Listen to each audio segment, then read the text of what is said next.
South ఇండియాలోనే biggest sorry store మన Varahi silks మన విజయవాడ ఎంజీ రోడ్ లో ప్రారంభం. పిలుపు మేరకు రాష్ట్ర వ్యాప్తంగా కూడా కోటి సంతకాల సేకరణ కార్యక్రమం పూర్తి స్థాయిలో కూడా పూర్తయి మరి మేము కోటి సంతకాల సేకరణ అనే కార్యక్రమం మొదలు పెట్టాము.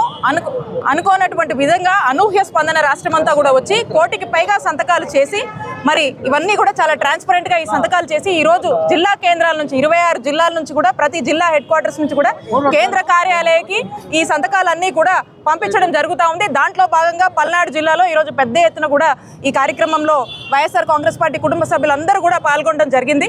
మరి ఈరోజు ప్రధాన డిమాండ్స్ మేము అడుగుతుంది ఒకటే, ఈ చంద్రబాబు నాయుడు గారు తీసుకున్నటువంటి ప్రైవేటైజేషన్ నిర్ణయాన్ని 1 కోటి మంది సంతకాలకు పైగా 1 కోటి మంది గుండె చప్పుడులాగా వస్తున్నటువంటి ఈ వ్యతిరేకతని అర్థం చేసుకొని ఇప్పటికైనా కూడా చంద్రబాబు నాయుడు గారు ఈ ప్రైవేటైజేషన్ నిర్ణయాన్ని వెనక్కి తీసుకోవాలని వైఎస్ఆర్ కాంగ్రెస్ పార్టీ డిమాండ్ చేస్తూ ఉంది.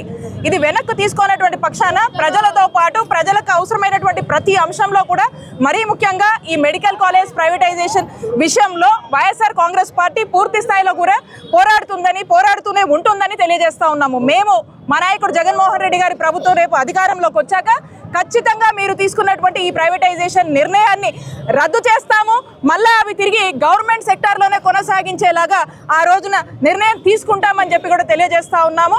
చంద్రబాబు నాయుడు గారిని చూస్తూ ఉన్నాము. వైద్య విద్యని పేదవాడికి దూరం చేస్తూ ఉన్నాడు, పేద విద్యార్థులకు దూరం చేస్తూ ఉన్నాడు. అలాగే ఆరోగ్యం భద్రత ఇవ్వాల్సినటువంటి ప్రభుత్వంగా ఆరోగ్యాన్ని నమ్మకానికి పెట్టాడు, వైద్య విద్యను నమ్మకానికి పెట్టాడు.